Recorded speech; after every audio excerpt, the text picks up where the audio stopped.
नमस्कार, स्वागत है आप सभी का एक्सेल की नई क्लास में। जैसा कि दोस्तों आप सभी लोगों को पता है कि मैं आप सभी को एमएस एक्सेल बिल्कुल शुरू से सिखा रहा हूं और ये पार्ट 18 है। इस वीडियो के अंदर हम लोग व्यू टैब की कंप्लीट जानकारी सीखने वाले हैं।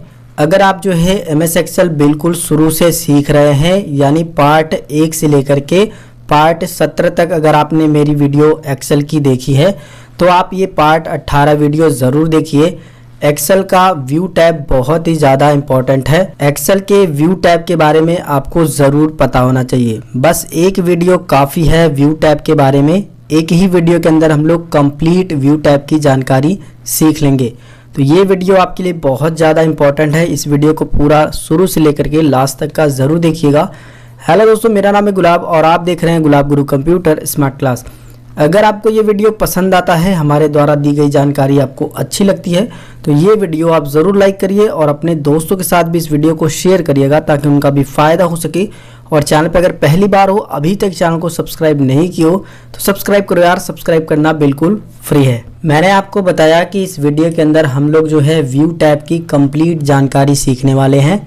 इससे भी पहले मैंने दोस्तों review tab, data, formula, page layout, insert, home, इन सभी के बारे में जो है वीडियो बना करके चैनल पे अपलोड किया है। उसकी प्लेलिस्ट भी मैंने बना दी है। अगर आप उन वीडियो को देखना चाहते हो तो इस वीडियो के नीचे डिस्क्रिप्शन बॉक्स में आपको पूरी प्लेलिस्ट का लिंक मिल जाएगा, जिस प्लेलिस्ट को देख करके आप जो है एक्सेल को पूरा कंप्लीट सीख सकते हो। तो चलिए बात करते हैं व्यू टैब में सबसे पहले वाले भाग के बारे में, जो कि है वर्कबुक व्यूज़। तो इस भाग के अंदर जितने भी बटन दिए गए हैं, इन बटन्स का इस्तेमाल हम जो है वर्कबुक को देखने के इस्तेमाल में करते हैं। जैसे कि अभी देखिए हम लोग जब डेटा तैयार किए हैं यहाँ पर, और ये तैयार होने के बाद भी ये नॉर्मल सेलेक्टेड है। यानी इतना आपको समझना है कि जब हम लोग एक्सेल में कोई भी काम करते हैं तो वो हमेशा नॉर्मल व्यू में ही रहता है। यहाँ से नॉर्मल आपको समझ में आ गया कि नॉर्मल व्यू में कैसा दिखाई देगा। बिल्कुल ऐसा सिंपल सा दिखाई देता है। उसी में जो अगला बटन है पेज लेआउट व्यू, तो इस बटन का इस्तेमाल करके आप जो है अपने पेज का लेआउट देख सकते हो। अभी के टाइम में अगर आप इसको प्रिंट करोगे तो आपको आइडिया नहीं लगेगा, क्योंकि सीट काफ़ी बड़ी है। इधर की साइड में भी, नीचे की साइड में भी और लेफ्ट साइड में भी काफ़ी बड़ी सीट है। ठीक है, तो अब जो है आपको एक आइडिया नहीं मिल रहा होगा कि कितना दूर तक हम लोग डेटा बनाएं कि ये प्रिंट हो, क्योंकि जब हम लोग प्रिंटर से प्रिंट करेंगे तो उसमें A4 साइज़ का, A3, A5 इतने ही साइज़ के पेपर आते हैं।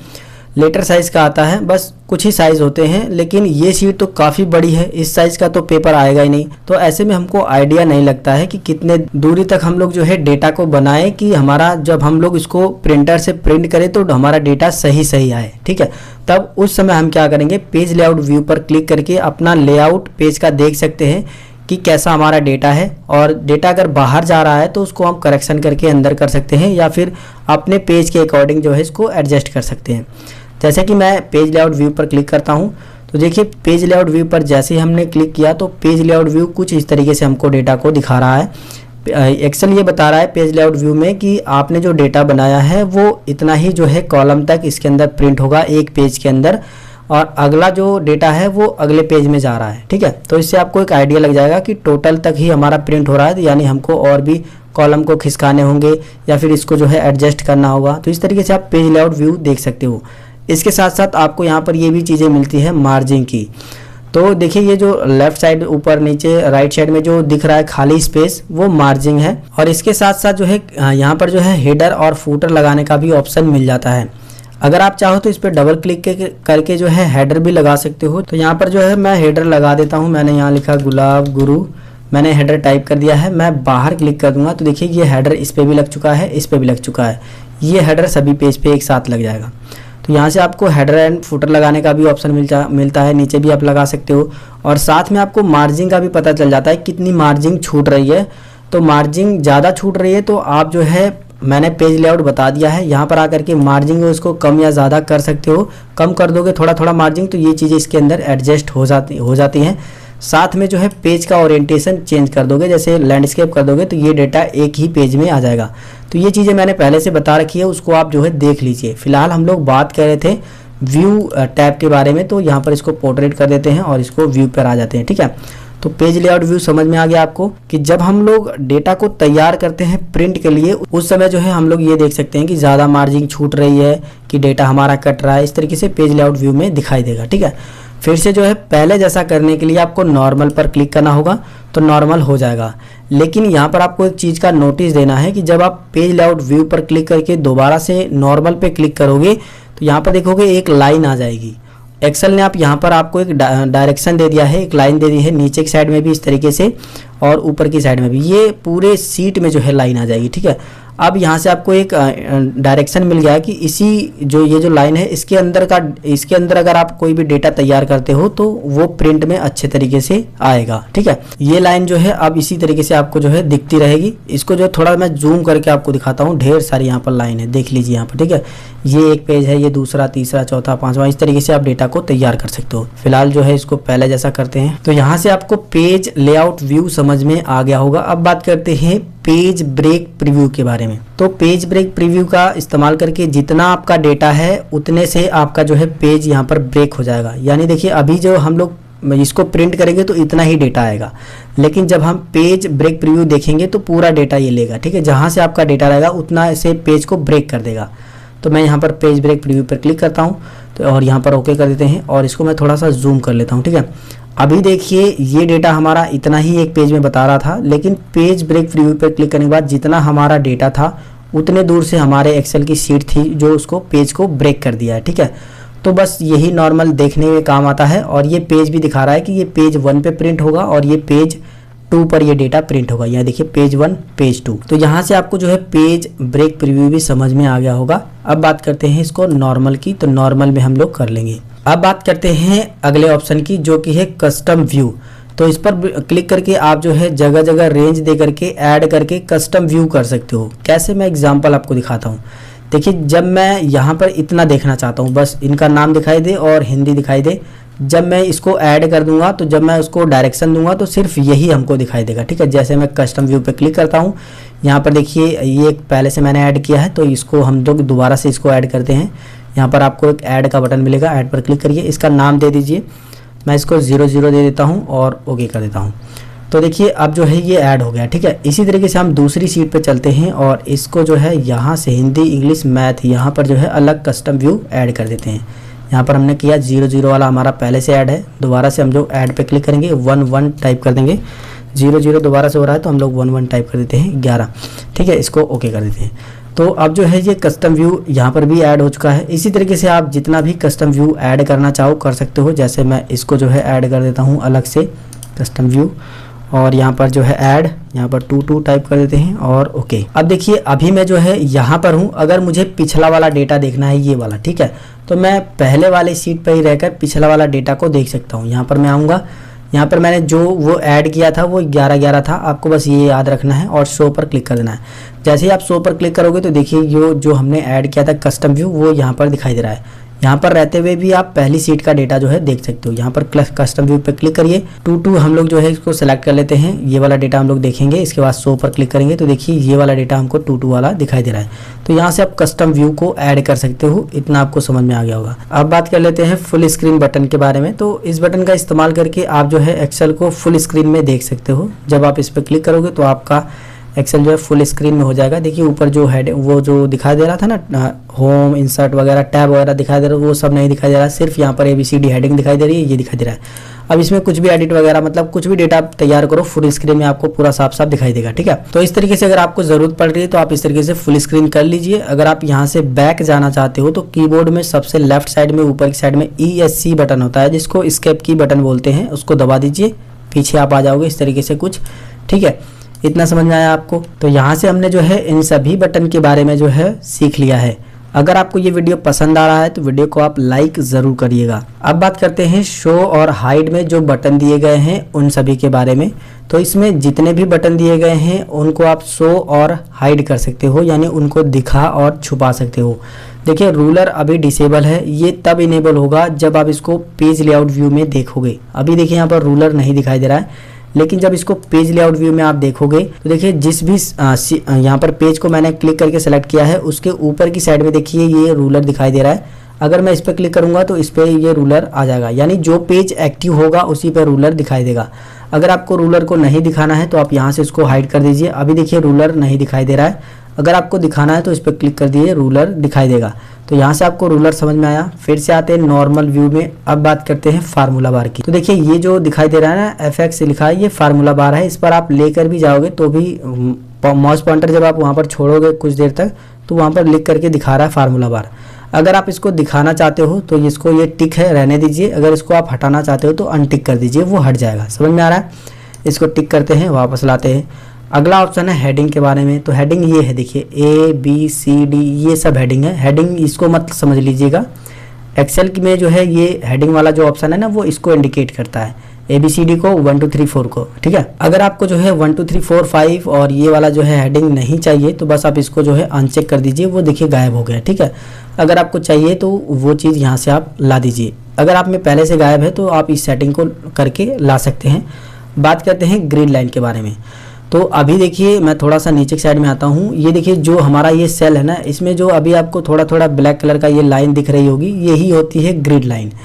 अगर आप जो है इसको हटाना चाहते हो तो इसको अनचेक कर दीजिए। अभी ये चेक है जिसकी वजह से ग्रिड लाइन दिखाई दे रही है। अगर मैं इसको अनचेक कर दूंगा तो देखिए ग्रिड लाइन आ चुकी है। पेपर बिल्कुल साफ है, लेकिन अभी भी ये सेल में ही बटा हुआ है। और ये मत कह देना कि यहाँ पर नहीं हटी है, यहाँ पर भी हट गई है, लेकिन ये बॉर्डर लगा हुआ है। अगर आप इनमें भी बॉर्डर लगा दोगे तो वहाँ पर भी बॉर्डर दिखाई देगा, लेकिन ग्रिड लाइन हट चुकी है। वापस लाना है तो इस पर क्लिक करिए, ग्रिड लाइन आ जाएगी। समझ में आ रहा है? यहाँ से हमने जो है इन सभी के बटन के बारे में सीख लिया है। अब बात करते हैं अगले भाग में, जो कि है जूम। तो इस वाले भाग में जितने भी बटन दिए हैं उन सभी का इस्तेमाल करके आप जो है एक्सेल की शीट को जूम कर सकते हो, उसको जूम इन कर सकते हो, जूम आउट कर सकते हो, यानी थोड़ा इस तरीके से बड़ा भी कर सकते हो। राइट साइड में भी आपको मिलेगा इस तरीके से बड़ा होगा और जूम इन जूम आउट होगा। वही काम आप यहाँ से भी कर सकते हो। जब इस पर क्लिक करोगे तो यहाँ पर कुछ जूम के ऑप्शन मिल जाएंगे, जैसे 200% जूम करना है, वो 100%, 25%, 50%, 25%, या फिर खुद से आप अगर कस्टम पे भी क्लिक करके खुद डाल दोगे कितना आपको जूम चाहिए तो वो कर सकते हो। जैसे मैं 75% कर लेता हूँ और इसको मैं ओके करता हूँ तो देखिए ये 75% जूम है। अगर आप जो है इसको 100% करना चाहते हो तो 100% पे क्लिक कर दीजिए, 100% हो जाएगा। अगर इससे ज़्यादा जूम आपको चाहिए तो यहाँ पर क्लिक करिए, 200% कर सकते हो, यहाँ पर ये 200% हो जाएगा। ठीक है, लेकिन मेरा कितना था 190 था, तो मैं यहाँ पर जो है 190 तो दिया नहीं है, तो मैं यहाँ पर आऊँगा कस्टम वाले पे और यहाँ पर जो है 190 टाइप कर दूंगा। 190 टाइप करने के बाद देखिए इस तरीके से ओके करने के बाद ये 190 जूम हो जाएगा। समझ में आया इन दोनों बटन के बारे में। अब बात करते हैं जूम टू सिलेक्शन। इसका इस्तेमाल हम लोग तब करते हैं जब हम स्पेसिफिक एरिया को, यानी किसी पर्टिकुलर एरिया को जूम करना चाहते हैं। जैसे मैं हिंदी इंग्लिश को या ये जो लिखा हुआ है इसको जूम करना चाहता हूँ, तो मैं इसको सेलेक्ट कर लूँगा और इसके बाद जो है इस पर क्लिक कर दूंगा जूम टू सिलेक्शन पे। तो देखिए हिंदी इंग्लिश वाला ही जूम हो करके हमको दिख रहा है। ठीक है, इतना बड़ा हो गया है। इसको जो है 100% करते हैं। फिलहाल फिर से आते हैं यहाँ पर और ये जो मैंने आपको बताया था 190 मेरा था जूम, तो मैं यहाँ पर 190 जूम पर क्लिक कर दूंगा। ओके, ठीक है, तो ये चीज़ आपको समझ में आ गई। यहाँ से आपको जूम वाला सेक्शन भी समझ में आ गया होगा। अब बात करते हैं अगले वाले भाग में, जो कि है विंडो। और इसमें आपको बहुत सारे अच्छे अच्छे बटन मिलते हैं, इनके बारे में आपको ज़रूर पता होना चाहिए। ये बहुत ही काम के बटन हैं। तो इसके अंदर जितने भी बटन दिए गए हैं वो विंडो से रिलेटेड हैं, यानी विंडो को, नई विंडो को इंसर्ट कराना, विंडो को अरेंज करना, विंडो को फ्रीज करना, स्प्लिट करना, हाइड करना, ये सारे। ठीक है, कैसे इस्तेमाल करने हैं बारी बारी से हम इन सभी के बारे में सीखते हैं। तो देखिए अभी हमारी एक ही विंडो ओपन है। यहाँ पर देखिए ये सिर्फ मार्कशीट लिखा हुआ है, कोई और नहीं लिखा है, 1 2 3 इस तरीके से नहीं आ रहा। ठीक है, सेम विंडो को अगर आप इसी की डुप्लीकेट कॉपी बनाना चाहते हो तो न्यू विंडो पर क्लिक करिए। तो देखिए एक उसी की जो है डुप्लीकेट कॉपी यहाँ पर बन चुकी है और यहाँ पर देखिए ये आ चुका है मार्कशीट 2 करके आ रहा है, यानी वो पहली थी जो पीछे थी और ये दूसरी है। ठीक है, इसको भी जो है हम लोग थोड़ा जूम कर लेते हैं, इतना 160 या 190 कर लेते हैं। इतना जूम हमने कर लिया। इसके बाद फिर आपको एक विंडो की ज़रूरत पड़ी तो फिर न्यू विंडो पर क्लिक करिए। फिर देखिए ये तीसरी विंडो आ गई है, इसको भी मैं आपको दिखाने के लिए थोड़ा सा जूम कर लूँ। फिर से जो है आपको एक और विंडो चाहिए, तो मतलब सेम जो हमने विंडो रखी है एक्सेल की, उसी की सेम कॉपी अगर आपको ढेर सारी बनानी है तो आप इस तरीके से बना सकते हो न्यू विंडो पर। ये मैंने 4 क्यों यहाँ पर बनाए हैं ताकि मैं आपको समझा पाऊँ। 4 मैंने इसलिए बनाए हैं ताकि ये जो आगे वाले ऑप्शन है इन सभी के बारे में आपको अच्छे से समझा पाऊँ। देखिए न्यू विंडो पे क्लिक करके आप ढेर सारी विंडो को तो इंसर्ट करा ही सकते हो, साथ में जो है आप इन्हें अरेंज भी कर सकते हो ये वाले बटन का इस्तेमाल करके। अभी आपको एक ही विंडो दिखाई दे रही होगी, ठीक है। लेकिन नीचे आइए टास्क बार पे और मैं एक्सेल पे एक्सेल जो हमने फाइल खोली है इस पर मैं जैसे ही माउस को लेके जाता हूँ तो देखिए मार्कशीट 1 2 3 4 इस तरीके से करके आ रहा है, ठीक है। यानी 4 विंडो हमारी खुली हुई है, लेकिन हमको अभी सामने एक ही दिखाई दे रहा है। अगर आप चारों को स्क्रीन पे देखना चाहते हो तो तब जाकर के अरेंज ऑल बटन पे क्लिक करिए यहाँ पर, और इस तरीके से ऑप्शन आएगा किसके अकॉर्डिंग जो है आप यहाँ पर अरेंज करना चाहते हो, टाइल्स में, हॉरिजॉन्टल में, वर्टिकल में और एक कैस्केड में, ठीक है। तो मैं टाइल्स में ही कर लेता हूँ। टाइल्स में मैंने क्लिक किया और यहाँ पर मैं जो है ओके करता हूँ। तो देखिए हमारी विंडो टाइल्स में आ चुकी है, ये अलग पहली वाली है और ये दूसरी, तीसरी, चौथी, ये इस तरीके से हमारी चारों विंडो जो है एडजस्ट हो चुकी है यहाँ पर, ठीक है। तो इस तरीके से आप जो है अरेंज ऑल पे क्लिक करके सभी को अरेंज कर सकते हो। अगर आप कोई दूसरी विंडो भी यहाँ से न्यू विंडो पर क्लिक करोगे तो एक नई विंडो भी आ जाएगी, फिर दोबारा से आप यहाँ पर अरेंज ऑल पे क्लिक करके ओके करोगे तो इस तरीके से भी मतलब जितना भी नई नई विंडो रहेगी वो सब अरेंज हो जाएगी। देखिए अभी एक ये है, 2 3 4 5 हो गया ना, और यहाँ पर नीचे की साइड में मैं लेके दिखाऊँ आपको तो 5 यहाँ पर भी दिखा रहा है, ठीक है। तो इस तरीके से आप जो है विंडो को अरेंज कर सकते हो। और यहाँ पर ये जो सारे ऑप्शन है ना, ये बस उसका स्टाइल है। जैसे हॉरिजॉन्टल में चाहिए तो हॉरिजॉन्टल क्लिक कर लीजिए, कुछ इस तरीके से आएगा 1 2 3 4 5, और इस पर क्लिक करके जो है वर्टिकल कर लीजिए तो कुछ इस तरीके से आएगा। देखिए वर्टिकल में बटा हुआ है, ठीक है, बस उसका स्टाइल है। अगर आप जो है इन विंडो को पहले जैसा करना चाहते हो तो बस यहाँ पर आइए, इसकी जो मिनिमाइज का बटन है सभी को एक साथ पहले तो मिनिमाइज कर दीजिए यहाँ पर क्लिक कर करके, ठीक है। ये जो लास्ट बची है यहाँ पर आकर के इसको मैक्सिमाइज कर दीजिए, ये बड़ी हो जाएगी, ठीक है।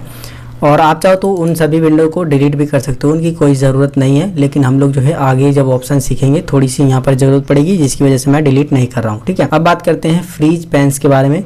तो इसका इस्तेमाल करके आप जो है किसी भी कॉलम को, किसी भी रो को जो है फ्रीज कर सकते हो। जैसे मैं यहाँ पर आता हूँ, फ्रीज पेन्स पे क्लिक कर दोगे तो जितना आपने हेडिंग बनाया है ये ऊपर की साइड में वो सब फ्रीज रहेगा। जैसे मैं अभी बिना फ्रीज किए आपको दिखाता हूँ, तो यहाँ पर देखिए अभी मैं अगर इसको स्क्रॉल करता हूँ तो देखिए पूरा डेटा जो है हमारा ऊपर की साइड में स्क्रॉल हो रहा है, ठीक है। लेकिन मैं चाहता हूँ कि ये जो डिवीज़न, ये जो हमारी हेडिंग लिखी है इसके ऊपर तक का डेटा यहीं पर फ्रीज रहे, बल्कि नीचे वाला डेटा जो है स्क्रॉल हो जाए। तो मैं यहाँ पर क्लिक कर दूंगा और यहाँ पर क्लिक करने के बाद जो है मैं यहाँ पर फ्रीज पेन्स पे क्लिक करके ये पहला वाला ऑप्शन सेलेक्ट कर लूँगा। अभी ये जो है फ्रीज हो चुका है। अभी मैं जो है देखिए यहाँ पर स्क्रॉल कर रहा हूँ तो देखिए हमारा पेज तो नीचे की साइड में आ रहा है। देखिए ये जो है रो कितनी ज़्यादा यहाँ पर आ चुके हैं हम लोग, लेकिन ये जो हमारा जो ऊपर वाला हमने फ्रीज किया था वो हेडिंग हमारी सेम रह चुकी है। इसका इस्तेमाल हम लोग तब करते हैं जब हमारा डेटा काफ़ी बड़ा होता है, जब हमको नीचे स्क्रॉल करके आना होता है।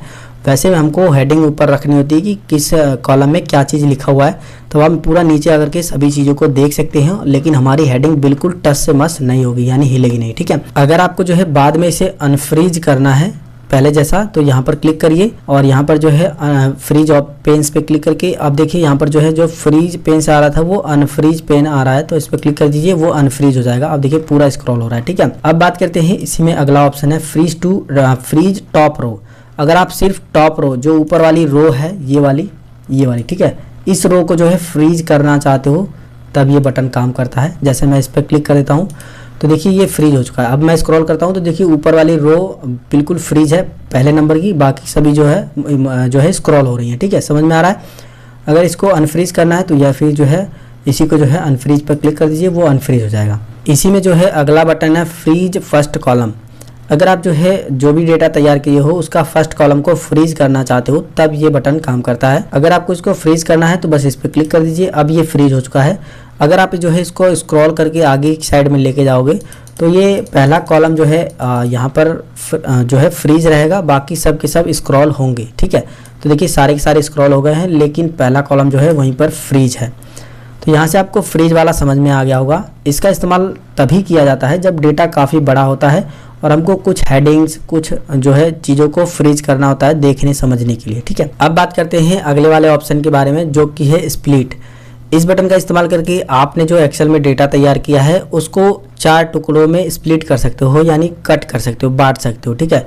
जहाँ से आपको स्प्लिट करना है वहाँ पर बस क्लिक कर दीजिए। क्लिक करने के बाद जो है स्प्लिट बटन पर क्लिक करिए तो देखिए वहीं से हमारा डेटा जो है 4 टुकड़ों में बढ़ चुका है।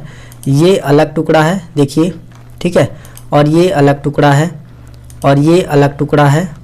अभी आपको समझ नहीं आ रहा होगा, लेकिन मैं देखिए ये इस तरीके से इसको स्क्रॉल करता हूँ तो देखिए ये अलग है और इसको भी मैं जो है ये देखिए ये अलग है, ठीक है, लेकिन ये एक दूसरे के साथ ही मूव कर रहे हैं, यानी ये एक साथ मूव कर रहा है और ये एक साथ, और ऊपर वाला जो है एक साथ मूव कर रहा है, ठीक है। तो इस तरीके से आप जो है अपने डेटा को स्प्लिट कर सकते हो। वैसे ये ज़्यादातर काम में नहीं आता है, वैसे अगर आपको ज़रूरत है तो आप जो है इस तरीके से स्प्लिट कर सकते हो। नीचे जो है हाइड और अनहाइड का बटन है, अगर आप जो है इनको हाइड करना चाहते हो तो हाइड पे क्लिक करिए, वो देखिए हाइड हो जाएगा, और अनहाइड पे क्लिक करोगे और यहाँ पर ये दिखाई देगा तो इसको ओके कर दीजिएगा, वो अनहाइड हो जाएगा, ठीक है। ये छोटा सा काम है, वैसे ये ऑप्शन ज़्यादातर यूज़ में नहीं आते हैं, तो इसको फिर से जो है इसी पे क्लिक करके बिल्कुल डेटा हम लोग पहले जैसा सही कर लेते हैं, ठीक है। अब बात करते हैं अगले वाले ऑप्शन के बारे में। तो ये है व्यू साइड बाई साइड, यानी जो हमने विंडो 5 तैयार की है, नीचे की साइड में आप देखिए यहाँ पर 5 विंडो जो आपको दिखाई दे रही है, ये इन सभी को जो है साइड बाई साइड देखने के इस्तेमाल में ये आता है। जैसे मैं इस पर क्लिक करता हूँ तो ये तो चौथे नंबर की विंडो खुली हुई है, देखिए ये मार्कशीट 4 आ रहा है, और जितनी नहीं खुली है वो यहाँ पर दिखाई दे रहा है। तो जिसको भी आप साइड बाय साइड देखना चाहते हो उस पर क्लिक करिए और ओके कर दीजिए। तो देखिए साइड बाय साइड दिख रहा है, एक ऊपर है और एक नीचे है, देखिए आप, ठीक है। लेकिन जब मैं ऊपर वाले को स्क्रॉल कर रहा हूँ तो आप देखते हो नीचे वाला भी स्क्रॉल हो रहा है। वहीं अगर मैं नीचे आकर के क्लिक करके नीचे वाले को स्क्रॉल करूँ तो नीचे वाला तो स्क्रॉल हो रहा है, उसके साथ ऊपर वाला भी स्क्रॉल हो रहा है। लेकिन अगर आप ये चाहते हो कि सिर्फ ऊपर वाले को अगर स्क्रॉल करो आप तो ऊपर वाला स्क्रॉल हो, नीचे वाले को करो तो नीचे वाला हो, यानी अलग अलग हो, तो इस कंडीशन में देखिए ये जो बटन है सिंक्रोनस स्क्रॉलिंग, इसको जो है आपको अनचेक करना होगा। ये बाय डिफ़ॉल्ट चेक हो जाता है, तो बस इसको अनचेक कर दीजिए, इसको हटा दीजिए। अब जो है अगर आप ऊपर वाले को स्क्रॉल करोगे तो सिर्फ ऊपर वाला स्क्रॉल होगा, अगर वहीं नीचे वाले विंडो को एक्टिव करोगे तो नीचे वाली विंडो एक्टिव होगी। समझ में आ रहा है? अब बात करते हैं रीसेट विंडो पोजीशन के बारे में। अगर आप जो है इस विंडो को खींच करके यहाँ लेकर आते हो और इस विंडो को खींच करके यहाँ लेकर के आ जाते हो, इस तरीके से ऊपर नीचे कर देते हो, तो आप जो है रीसेट विंडो पे क्लिक करोगे तो पहले जैसी थी बिल्कुल वैसी हो जाएगी। मैं रीसेट विंडो पे क्लिक करता हूँ, देखिए ये रीसेट विंडो की जो भी पोजीशन थी उस तरीके से एडजस्ट हो चुकी है। तो यहाँ से ये तीनों बटन भी आपको समझ में आ गया होगा। अब बात करते हैं सेव वर्क स्पेस के बारे में। तो इस बटन का इस्तेमाल तब हम लोग करते हैं जब एक से ज़्यादा विंडो को ओपन करते हैं, तो एक ही साथ जो है आप सभी विंडो को सेव कर सकते हो, और जब आप उसे ओपन करोगे तो एक ही साथ सारी विंडो भी ओपन होगी। जैसे कि देखिए टोटल मेरे पास 5 विंडो मैंने ओपन की है एक्सेल की, और मैं सभी को एक ही साथ सेव करना चाहता हूँ, तो मैं सेव वर्क स्पेस पे क्लिक करूंगा। इस पर क्लिक करने के बाद देखिए ये सेव करने के लिए वो बोल रहा है, हम जो है इसको डेस्कटॉप पे सेव कर लेते हैं, ठीक है। डेस्कटॉप पे हम लोग इसको अलग नाम से सेव कर लेते हैं। मैं यहाँ पर नाम डाल लेता हूँ गुलाब, और यहाँ पर जो है व्यू डाल लेते हैं, व्यू टैब के बारे में, ठीक है। तो यहाँ पर हमने डाला और यहाँ पर सेव, हम जो है इसको यस कर देते हैं। अब जो है हम लोग इसको पूरी तरीके से कट कर देते हैं, पूरी विंडो को, जितनी थी हमारी विंडो, जितनी विंडो थी सभी को मैंने कट कर दिया है। लेकिन आप यहाँ पर देखोगे गुलाब व्यू के नाम से जो है हमने यहाँ पर जो सेव किया था उसमें कुछ अलग तरीके से लोगो आ रहा है, और मैं सिर्फ इसी को ओपन करता हूँ डबल क्लिक करके। तो देखिए सारी की सारी विंडो जितनी इसके अंदर हमने सेव की थी पांचों के पांचों यहाँ पर ओपन होकर के आ चुकी हैं। समझ में आ रहा है आपको? ठीक है। तो इस तरीके से जो है सेव वर्क स्पेस का आप इस्तेमाल कर सकते हो, और इन सभी विंडो को करते हैं छोटा, सिर्फ एक विंडो को हम लोग बड़ा कर लेते हैं इस तरीके से, ठीक है। अब बात करते हैं स्विच विंडो बटन के बारे में। तो इस बटन का इस्तेमाल करके आपने अगर ढेर सारी विंडो को ओपन किया है तो अलग अलग विंडो में स्विच कर सकते हो, यानी अलग अलग विंडो को ओपन कर सकते हो। अभी देखिए हम लोग मार्कशीट 4 वाली विंडो में हैं, अगर मैं इस पर क्लिक करूंगा तो सभी यहाँ पर दिखाई देंगी। हम जो है मार्कशीट 1 पर चलते हैं, देखिए मार्कशीट 1 वाली आ गई है, फिर से इस पे जाएंगे मार्कशीट 5 पे, फिर से इस पे 2 पे, इस तरीके से आप स्विच कर सकते हो, ठीक है। अब बात करते हैं मैक्रोज के बारे में। तो ये बहुत ही ज़्यादा इंपॉर्टेंट है। कभी कभार क्या होता है कि हमें एक जैसे शब्दों की बार बार हर जगह ज़रूरत पड़ती है, तो उस समय हम यहाँ पर मैक्रोज को रिकॉर्ड कर लेते हैं, और वो हम लोग जब मैक्रोज को अप्लाई करेंगे तो वो जगह जगह अप्लाई भी हो जाता है। चलिए मैं आपको प्रैक्टिकली करके दिखाता हूँ। जैसे मैं ये हेडिंग मुझे बार बार अगर लिखने की कभी ज़रूरत पड़ती है, ये वाली, ठीक है, serial number, name, Hindi, English, math, इस तरीके से, ठीक है। तो मैं क्या करूँगा, शीट 3 पर जा करके इसका साइज़ थोड़ा सा बड़ा कर लेते हैं। यहाँ पर मैं क्या करूँगा, हेडिंग बना दूंगा। उससे पहले मैं मैक्रोज पे क्लिक करके मैक्रोज को रिकॉर्ड भी करना होगा आपको, और मैक्रोज को रिकॉर्ड करते वक्त आपको ये जो आपका जो ये माउस है ना, इसको इस्तेमाल बिल्कुल भी नहीं करना है, सिर्फ और सिर्फ आपको जो है कीबोर्ड का इस्तेमाल करना है, ठीक है। तो यहाँ पर आपको क्लिक करना है। सबसे पहला यहाँ पर ऑप्शन मिलेगा व्यू मैक्रोज का। अगर आप इस पर क्लिक करोगे तो जितने भी आपने पहले मैक्रो को रिकॉर्ड किया होगा वो यहाँ पर दिखाई देगा। फिलहाल हमने एक भी मैक्रो रिकॉर्ड नहीं किया है तो वो नहीं दिखाई दे रहा है। इसी में दूसरा ऑप्शन है रिकॉर्ड मैक्रो पर। तो आपको क्या करना है, इस पर क्लिक कर देना है। जब आप इस पर क्लिक करोगे मैक्रो का नाम पूछेगा, तो आप मैक्रो का नाम जो भी रखना चाहो रख सकते हो, शॉर्टकट भी ऐड कर सकते हो या फिर विदाउट शॉर्टकट भी इसको रन करा सकते हो। ठीक है, यहाँ पर हम इसको ओके करते हैं। अब ये मैक्रो रिकॉर्ड होना स्टार्ट हो चुका है। जो भी हम यहाँ पर काम करेंगे वो मैक्रो में रिकॉर्ड हो जाएगा। जैसे कि मैं यहाँ पर सारी चीज़ों को लिखता हूँ आपको प्रैक्टिकली समझाने के लिए। तो मैं यहाँ पर लिखता हूँ सीरियल डॉट नंबर, इसके बाद अगले में जाएंगे टैब बटन का इस्तेमाल करके, यहाँ पर मैं लिखता हूँ नेम। अगले में जाएंगे, यहाँ पर हम लोग लिखेंगे सब्जेक्ट, हिंदी लिख देते हैं, सब्जेक्ट का लिखेंगे हिंदी। इसके बाद जो है इंग्लिश, इसके बाद जो है यहाँ पर मैथ लिखते हैं, इसके बाद लिखते हैं साइंस, इसके बाद जाते हैं SST। तो इतना हमने मैक्रो में रिकॉर्ड कर लिया है। मान लीजिए इतने की हमको बार बार ज़रूरत पड़ती है और हमने मैक्रो में इतना रिकॉर्ड कर लिया। ठीक है, और अब हम क्या करेंगे, यहाँ पर आकर के जो है स्टॉप रिकॉर्डिंग पे क्लिक कर देंगे। तो ये मैक्रो में रिकॉर्ड हो चुका है। अब हम क्या करेंगे, यहाँ से एक नई सीट लेंगे, बिल्कुल नई सीट यहाँ पर आप देख सकते हो। ठीक है, इसको थोड़ा सा जूम करेंगे। इसके बाद हम लोग जो है इस पर क्लिक करेंगे और यहाँ पर व्यू मैक्रो पे क्लिक करेंगे। इसके बाद जो भी हमने मैक्रो को रिकॉर्ड किया होगा वो यहाँ पर दिखाई देगा, हम उसको सेलेक्ट करेंगे जिसको भी रन कराना है। और यहाँ पर आप रन पे क्लिक कर दोगे तो देखिए जो भी हमने चीज़ें लिखी थी उसको लिखने की ज़रूरत पड़ी ही नहीं, हमारा जो लिखाया था वो सब कुछ इस तरीके से आ गया है।